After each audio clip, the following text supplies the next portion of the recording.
नमस्कार दोस्तों, स्वागत है आप सभी का इसी नौकरी चैनल पे। दोस्तों, इस वीडियो में हम बताने वाले हैं साइंस टॉप 25 हार्ड क्वेश्चन। और दोस्तों, इस क्विज की मदद से आप भी हमारे साथ जुड़ सकते हैं। फ्रेंड, वीडियो पॉज करके आप जितने भी क्वेश्चन टॉप 25 में लेकर आया हूँ, आप उसके जो ऑप्शन है मुझे कमेंट कर सकते हैं सही आंसर क्या है, जिससे कि ओवरऑल आप जितने भी क्वेश्चन सॉल्व करेंगे मुझे कमेंट में ज़रूर बताना और आपने टॉप 25 में से कितने प्रश्न सही करे, ये कमेंट में ज़रूर बताना ताकि आपकी तैयारी बनी रहे। तो क्वेश्चन 1 लेके मैं स्टार्ट करता हूँ। तो मानव शरीर का कौन सा भाग शरीर ताप को नियंत्रित रखता है? ठीक है, आपने आंसर कमेंट जरूर कीजिएगा। तो इसका जो सही आंसर है फेफड़ा, यह ऐसे कहते हैं लंग्स।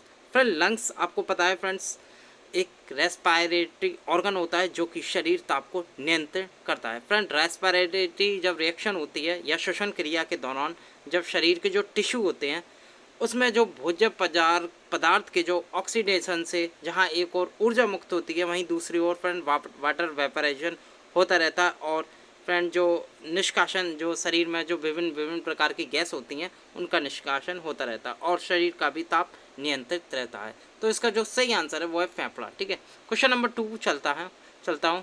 क्वेश्चन नंबर 2 है, मानव मस्तिष्क के निम्नलिखित भागों में से कौन सा एक निगरण और उल्टी का नियमन केंद्र है? काफ़ी इंपॉर्टेंट क्वेश्चन, चार अक्सर एग्जाम में पूछा जाता है। तो अनुमस्तिष्क, प्रमस्तिष्क, मेडुला ऑब्लांगेटा या पॉन्स, कौन सा है इसका सही आंसर? इसका जो सही आंसर है वो है मेडुला ऑब्लांगेटा। फ्रेंड, मानव मस्तिष्क के विभिन्न भागों के द्वारा मनुष्य की सभी गतिविधियों का संचालन तथा नियमन किया जाता है और मानव के हिंड ब्रेन या कहते हैं पश्चिम मस्तिष्क या कहते हैं रोम्बेनसेफलोन के अंतर्गत मस्तिष्क पुक्ष या कहते हैं मेडुला ऑब्लांगेटा, इसे कहते हैं हिंदी में फ्रेंड मस्तिष्क पुक्ष, जिसे प्राय मेडुला कहा जाता है। ठीक है, याद रखना, मेडुला कहा जाता है और इसकी लंबाई लगभग 3 सेंटीमीटर होती है। ठीक है, याद रखना। और यह ऊपर की ओर पॉन्स तथा नीचे की ओर स्पाइनल कॉर्ड से जुड़ा रहता है। ठीक है, जो मेडुला ऑब्लांगेटा होता है जो सर में फ्रेंड्स जो ऊपर से जुड़ा रहता है वो पॉन्स के द्वारा और नीचे से स्पाइनल कॉर्ड के द्वारा जुड़ा रहता है। ठीक है, याद रखना। और फ्रेंड्स, यह भोजन निगरण या कहते हैं सॉइलिंग या उल्टी, वॉमिटिंग या हार्ट बीट, कफिंग, स्नीजिंग या छींकने खांसने में का नियमन केंद्र होता है मेडुला ऑब्लांगेटा। ठीक है, जो उल्टी का नियमन केंद्र है वो भी मेडुला ऑब्लांगेटा में होता है। ठीक है, याद रखना। क्वेश्चन 2, चलिए क्वेश्चन 3 देख लेते हैं। पूछा जाता है अक्सर एग्जाम में, एड्स जो वायरस होता है वो होता है, उसमें क्या होता है फ्रेंड? एड्स वायरस में काफ़ी इंपॉर्टेंट क्वेश्चन है फ्रेंड्स, और मैं ये भी बताऊंगा ये किस वायरस का उदाहरण है। और एड्स दिवस मनाते हैं फ्रेंड 1 दिसंबर को प्रतिवर्ष, याद रखना। और इसका जो सही आंसर है वो है फ्रेंड आरएनए प्लस प्रोटीन होता है एड्स विषाणु में। फ्रेंड, एचआईवी एक तरह का रेट्रो वायरस होता है। ठीक है, याद रखना, रेट्रो वायरस होता है और आरएनए के निर्माण के लिए आनुवंशिक सूचनाएं देने वाले वायरस के प्रकार को क्या कहते हैं? Retro virus. ठीक है, याद रखना, रेट्रो वायरस कहते हैं।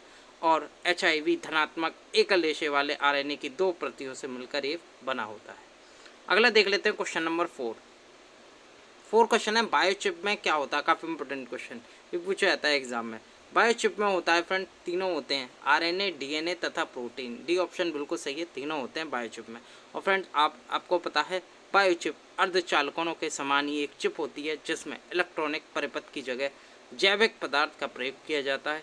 ये जैविक पदार्थ डीएनए, आरएनए तथा प्रोटीन के रूप में चिप की सतह से संबंध होते हैं। ठीक है, क्या होते हैं? डीएनए, आरएनए, प्रोटीन तीनों ही जुड़े रहते हैं बायोचिप में।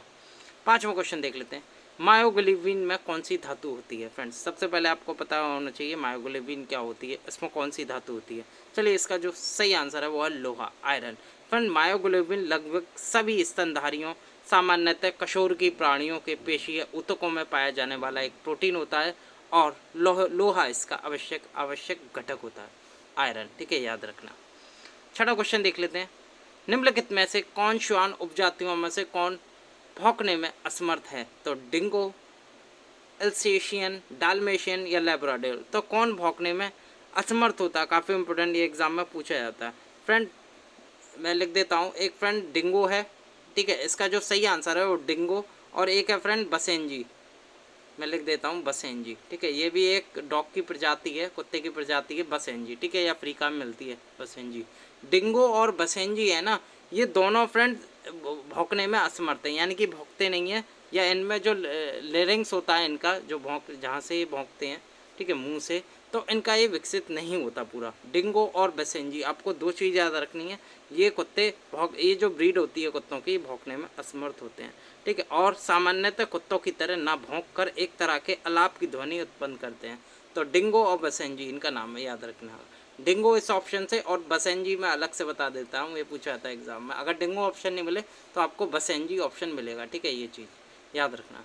छठे का ए बिल्कुल सही आंसर है। सातवां क्वेश्चन देख लेते हैं।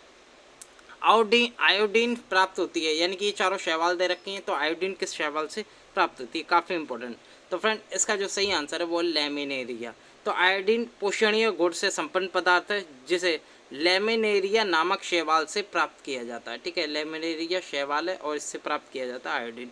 और फ्रेंड्स यह समुद्री जल में प्रचुर मात्रा में पाया जाता है, कुछ खनिजों तथा भूमि में भी ये पाया जाता है, और आयोडीन की कमी से मनुष्य में घेंगा रोग या गोइट्रे हो जाता है, जिससे गले में स्थित थायराइड ग्रंथि में सूजन आ जाती है, और कभी कभी यह सूजन गले के बाहर लटकते हुए भी दिखाई देने लगती है। तो आयोडीन प्राप्त होता है लेमेरिया शैवाल से, याद रखना। आठवां क्वेश्चन देख लेते हैं फ्रेंड। एक जीव जो ताड़ी के किण्वन में शामिल है वह है, तो ताड़ी के किण्वन में शामिल है वह कौन सा होता है, इसका जो सही आंसर है वो है सैकरोमाइसिस, सी ऑप्शन बिल्कुल सही है। सैकरोमाइसिस एक कोशिका वाले ईस्ट हैं, जिनका प्रयोग ताड़ी के किण्वन में भी किया जाता है, याद रखिएगा। और फ्रेंड्स एक तरह का जो किण्वन की क्रिया शर्करा को अल्कोहल में परिवर्तित करती है, और अल्कोहल युक्त पेय के उत्पादन में प्राय खमीर या कहते हैं खमीर उपयोग होता है, या सैक्रोमाइसिस जाति के ईस्ट का प्रयोग होता है, याद रखना सैक्रोमाइसिस, ठीक है। आई होप आपने ये क्वेश्चन करेक्ट किया हो क्विज में। नवा क्वेश्चन देख लेते हैं फ्रेंड्स। नवा क्वेश्चन है फ्रेंड्स, काफ़ी इंपॉर्टेंट पूछा जाता है एग्जाम में। नवा क्वेश्चन है फ्रेंड, ये आपको सूची 1 और सूची 2 दे रखी है, इसका मिलान करना है, ठीक है। चारों ऑप्शन मैं दिखा दे रहा हूँ, ठीक है, इसमें ऑप्शन नहीं दिए, केवल डायरेक्ट मिलान करवाऊंगा। तो ये क्वेश्चन है आपका फ्रेंड्स नमा, और आप मिलान कर सकते हैं कुछ की मदद से, पहले का दूसरा, आप मुझे कमेंट भी कर सकते हैं वीडियो पॉज करके। तो चलिए इसका मैं आंसर बता दे रहा हूँ फ्रेंड्स। अगर मैं बात करूँ ईईजी की, तो ईईजी का संबंध होता है मस्तिष्क से, याद रखना, मस्तिष्क से संबंध रहता है। अगर मैं बात करूँ दूसरे का यानी कि ईसीजी का, तो इसका जो संबंध होता है वो होता है हृदय से, ठीक है, दूसरे का चौथा। अगर मैं बात करूं तीसरे का, तो तीसरे का ईओजी का संबंध होता है फ्रेंड ओ से ऑप्टिकल, याद रखना, तो यानी कि आँख से। ईएमजी की मैं बात करूं, तो ईएमजी का जो संबंध रहता है वो मांसपेशी। अब मैं फुल फॉर्म बता दूं फ्रेंड, जो ईईजी की फुल फॉर्म होती है मैं लिख देता हूं, इलेक्ट्रोएन्सेफलोग्राफी, ठीक है, मस्तिष्क का अध्ययन होता है, काफ़ी लोग गलत कर जाते हैं। इंसेलोग्राफी इसकी फुल फॉर्म होती है, याद रखना, ईईजी की, ठीक है, इलेक्ट्रोएन्सेलोग्राफी की। और जो ईसीजी है वो इलेक्ट्रोकार्डियोग्राफी होती है, ठीक है, या तो आपको याद ही होगा इलेक्ट्रोकार्डियोग्राफी, सी से कार्डियो आ जाता है इसमें ईसीजी में, और जो ईईजी में वो इंसेलोग्राफ आ जाता है। तो ईईजी ईसीजी की मैं बता दी। अब बताऊं फ्रेंड ईओजी की, तो ईओजी होता है इलेक्ट्रो ऑकुलोग्राफी, ठीक है, मैं लिख देता हूँ, इलेक्ट्रो जो ईओजी है तीसरी जो है इलेक्ट्रो ऑकुलोग्राफी, ऑकुलोग्राफी, ठीक है, याद रखना। और बात करूं मैं ईएमजी की, जिसमें मांसपेशियों का अध्ययन होता है एक तरह का, या मांसपेशियों का नियंत्रण करने वाली नसों के स्वास्थ्य की जांच की जाती है ईएमजी के जरिए, उसकी होती है फ्रेंड इलेक्ट्रो माइकोग्राफी। इलेक्ट्रो आपको सब में लगाना है फ्रेंड, इलेक्ट्रो माइकोग्राफी, MYOGRAPHY, माइकोग्राफी।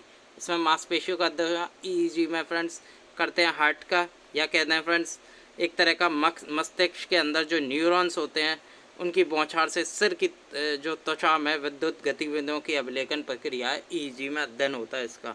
और फ्रेंड इसमें हार्ट की जो इलेक्ट्रोमैग्नेटिक वेव्स होती हैं उनका इसमें इसका पता लगाते हैं, और ईओजी में रेटिना जो आँख के लिए फ्रेंड्स ये प्रयोग में लाया जाता है, ठीक है, याद रखना। अगला क्वेश्चन देख लेते हैं, 10वां क्वेश्चन। तो घाव को भरने में सहायक विटामिन है, ये पूछा जाता है अक्सर एग्जाम में। तो घाव को भरने में सहायक विटामिन है, ये अक्सर एग्जाम में पूछा जाता है। इसका जो सही आंसर है वो है फ्रेंड्स विटामिन सी। एग्ज़ाम में हर बार पूछा जाता है फ्रेंड्स क्या है, विटामिन सी, जो कि घाव को भरने में सहायक विटामिन है, ये अक्सर एग्ज़ाम में पूछा जाता है, ठीक है, याद रखिएगा। अगला क्वेश्चन देख लेते हैं, 11वां क्वेश्चन। 11वां क्वेश्चन है फ्रेंड, निम्नलिखित में से क्या आंत के जीवाणुओं द्वारा संश्लेषित होता है? ये एग्जाम में पूछा जाता है, जीवाणुओं द्वारा संश्लेषित होता है। तो इसका जो सही आंसर है वो है फ्रेंड्स विटामिन के। ठीक है, विटामिन के मनुष्य की आंत के जीवाणु द्वारा विटामिन के का संश्लेषण किया जाता है। ठीक है, 11वां क्वेश्चन है, याद रखना, इंपॉर्टेंट क्वेश्चन है। अगला क्वेश्चन देख लेते हैं फ्रेंड्स 12वां। तो निम्नलिखित विटामिनों में से कौन सा किसी स्वप्न को पर्याप्त अवधि तक याद रखने में सहायक होता है? 12वां क्वेश्चन, जैसे आप रात में सोते हैं, कोई सपना आ जाते हैं, तो आज का आप कभी कभी याद नहीं रख पाते, तो वो किस विटामिन के कारण होता है ये सब? तो इसका जो सही आंसर है वो है विटामिन B6। फ्रेंड, एक अध्ययन से इस बात के प्रमाण मिले हैं कि विटामिन B6 का नियमित सेवन देखे गए स्वप्नों को याद रखने में मददगार साबित होता है। ठीक है, तो B6 रिलेटेड है, जो आपकी सपने आते हैं रात को, उससे। 13वां क्वेश्चन देख लेते हैं, किस विटामिन को हार्मोन कहा जाता है? काफ़ी इंपॉर्टेंट पूछा जाता है एग्जाम में। तो इसका जो सही आंसर है वो है विटामिन डी। विटामिन डी को फ्रेंड्स हार्मोन भी माना जाता है। इसके सर्जन में कैल्सिफेरॉल पाया जाता है, और जंतुओं में दो सक्रिय विटामिन डी होते हैं, एक तो कैल्सिफेरॉल होता है, एक अर्गो कैल्सिफेरॉल होता है। और फ्रेंड, कैल्सिफेरॉल का जो संश्लेषण स्वयं जंतु शरीर में होता है, किंतु इसकी प्रक्रिया बहुत जटिल होती है। और जो अग्री कैल्सिफेरॉल होता है, जो मैंने दो टाइप बताए थे, उसका संश्लेषण सूर्य प्रकाश की परावैंगनी किरणों के माध्यम से अग्रोस्ट्रॉल नामक पदार्थ से ईस्ट सेल करती हैं। ठीक है, याद रखना। तो किस विटामिन को कहा जाता है? विटामिन डी को हार्मोन कहा जाता है, याद रखना, ये पूछा जाता है एग्जाम में। 14वां क्वेश्चन देख लेते हैं, दीमक को यह भी कहते हैं चींटी, लाल श्वेत चींटी या श्याम चींटी? तो क्या कहते हैं? इसका जो सही आंसर है वो है श्वेत चींटी। दीमक को श्वेत चींटी भी कहते हैं, याद रखना। 15वां क्वेश्चन, बीमारी पता करने के जो MRI है उसका फुल फॉर्म क्या होता है? यंत्र होता है, ये मंत्र लग गया फ्रेंड्स, यंत्र होगा। ठीक है, यहाँ MRI की फुल फॉर्म क्या होती है? तो फ्रेंड, इसका जो सही आंसर है वो है चुंबकीय रेजोनेंस चित्रीकरण, यह कहते हैं मैग्नेटिक रेजोनेंस इमेजिंग। ठीक है, सी ऑप्शन बिल्कुल सही है। फ्रेंड, इस तकनीक में चुंबकीय क्षेत्र और रेडियो तरंगों का प्रयोग कर शरीर के भीतरी अंगों की विस्तृत तस्वीर ली जाती है। ठीक है, याद रखना।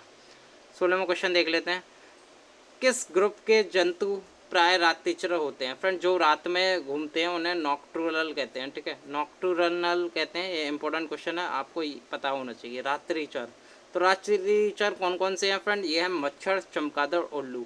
ये रात में ही देख सकते हैं और रात में ही उड़ते हैं फ्रेंड्स। रात्रिचर जंतु या इन्हें कहते हैं नॉक्टुरल एनिमल, वे जंतु होते हैं जो दिन में आराम करते हैं किंतु रात में सक्रिय रहते हैं। इन जंतुओं में फ्रेंड श्रवण तथा जो श्रवण शक्ति होती है वो अधिक विकसित होती है, और उनकी जो दृष्टि क्षमता होती है वो विशेष अनुकूलित होती है। जैसे मच्छर, चमगादड़, उल्लू, कीवी, ये फ्रेंड जो कीवी है न्यूजीलैंड का, वो भी एक तरह का रात्रिचर है, रात में ही उड़ता है। ठीक है, याद रखना।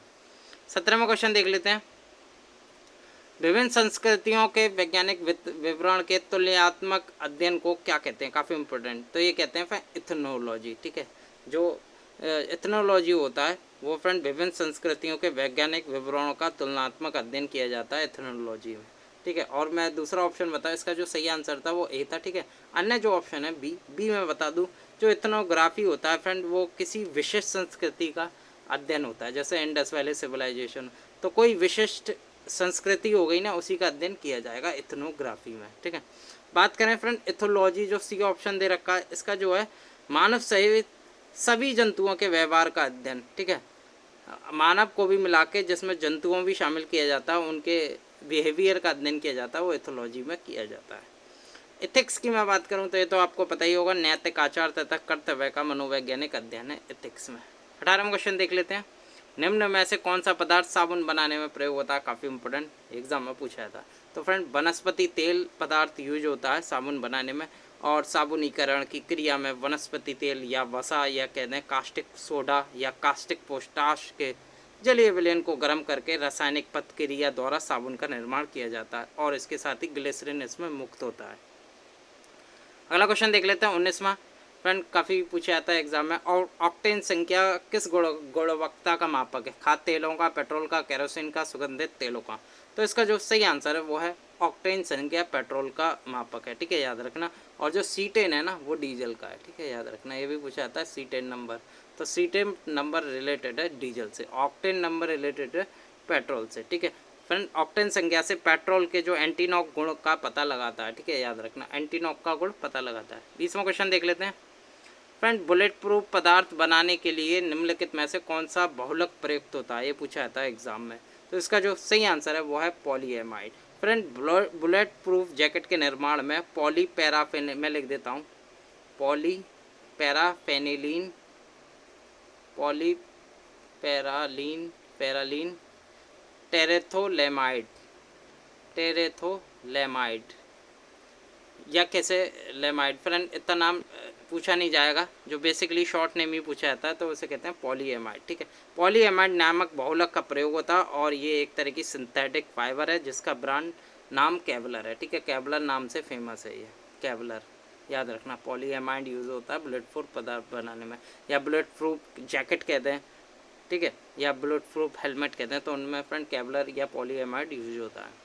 किस्म क्वेश्चन देख लेते हैं, मैथिन गैस उत्पादन करने वाला क्षेत्र है, तो फ्रेंड अक्सर एग्जाम में पूछा जाता है, तो वो है फ्रेंड धान का खेत। धान के खेत से हमेशा मैथिन गैस का उत्सर्जन होता रहता है। धान के खेत, कोयले की खदानें तथा घरेलू पशु वातावरण में मैथिन उत्सर्जन के मानवीय स्रोत हैं, जबकि जो आर्द्र भूमि तथा समुद्र हैं वो मैथिन उत्सर्जन के प्राकृतिक स्रोत हैं। ठीक है, एक तरह के मानवीय स्रोत हैं, धान के खेत या कोयले की खदान है, इनसे भी मैथिन गैस उत्पादन होता है।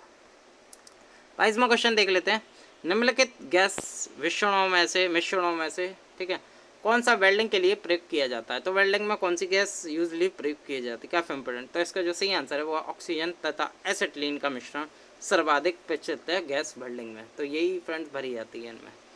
23वां क्वेश्चन देख लेते हैं, फ्रेंड निम्नलिखित में से कौन सा सामान्यतः पर ठोस अवस्था में रहता है, ये पूछा जाता है एग्जाम में। तो फ्रेंड इसका जो सही आंसर है वो है आयोडीन। आयोडीन फ्रेंड हमेशा ठोस अवस्था में रहता है नॉर्मल टेम्परेचर पर, और जो क्लोरीन, ब्रोमीन और फ्लोरीन है ये एक तरह की हैलोजन समूह की गैसें हैं, जबकि आयोडीन जो है एक फ्रेंड्स एक क्रिस्टलीय ठोस होता है जिसमें चमक होती है। इस तरह आयोडीन सामान्यतः पर ठोस अवस्था में विद्यमान रहता है, तो इसका जो सही आंसर है वो है आयोडीन। 24वां क्वेश्चन देख लेते हैं, सेकंड लास्ट क्वेश्चन, निम्न में से या निम्न गैस अश्रु गैस की तरह काम में लेते हैं, तो किस गैस को अश्रु गैस की तरह काम में लेते हैं, इसका जो सही आंसर है वो है NH3 या इसे कहते हैं अमोनिया। फ्रेंड अश्रु गैस का प्रयोग कभी कभी अनियंत्रित भीड़ को तितर बितर करने के लिए किया जाता है। इसके मानव नेत्र के संपर्क में आने से आंखों में जलन होती है और आंसू टपकने लगते हैं। अल्फा क्लोरो एसिटोफेनोन, एक्रोइन आदि कुछ जो टीयर गैस हैं, अश्रु गैस में अमोनिया का प्रयोग किया जाता है। ठीक है, याद रखना। तो फ्रेंड NH3 को अश्रु गैस की तरह काम में लेते हैं। लास्ट क्वेश्चन देख लेते हैं इस वीडियो का, काफ़ी इंपॉर्टेंट। फ्रेंड किसने भारी पानी की खोज की थी, चार ऑप्शन आपके सामने, हेनरिक हर्ट्ज, SC यूरे, जी मेंडल या जोसेफ प्रिस्टले, काफ़ी इंपॉर्टेंट। तो इसका जो सही आंसर है वो है बी, SC यूरे, या इन्हें कहते हैं हेराल्ड क्लेटन यूरे। मैं लिख देता हूँ उनका नाम पूरा, हेराल्ड क्लेटन यूरे। ठीक है, याद रखना इनका पूरा नाम है। इन्होंने भारी पानी की खोज की थी और 1934 में इन्हें रसायन विज्ञान का नोबेल पुरस्कार भी प्राप्त हुआ था, 1934 में। ठीक है, याद रखना SC यूरे ने, या कहते हैं हेराल्ड क्लेटन यूरे ने भारी पानी की खोज की। इसका जो फॉर्मूला होता है वो होता है D2O, याद रखना। तो दोस्तों टॉप 25 क्वेश्चन है, आई होप आपने ये पूरा टॉप 25 को सॉल्व किया होगा मेरे साथ। और फ्रेंड्स अगर आपने ज़्यादातर करेक्ट या कैसे भी क्वेश्चन सॉल्व किए हैं वो मुझे कमेंट जरूर कीजिएगा ओवरऑल मार्क्स के साथ। तो दोस्तों ये वीडियो अच्छी लगे तो वीडियो को लाइक कीजिए ना, साथ के साथ अपने दोस्तों के साथ जरूर शेयर करना। और फ्रेंड्स जो स्टूडेंट इस वीडियो के माध्यम से हमारे चैनल पर नए हैं वो चैनल को सब्सक्राइब, वीडियो को लाइक और बेल आइकॉन को सब्सक्राइब जरूर करना। चलिए मिलता हूँ मैं अगले वीडियो के साथ, धन्यवाद।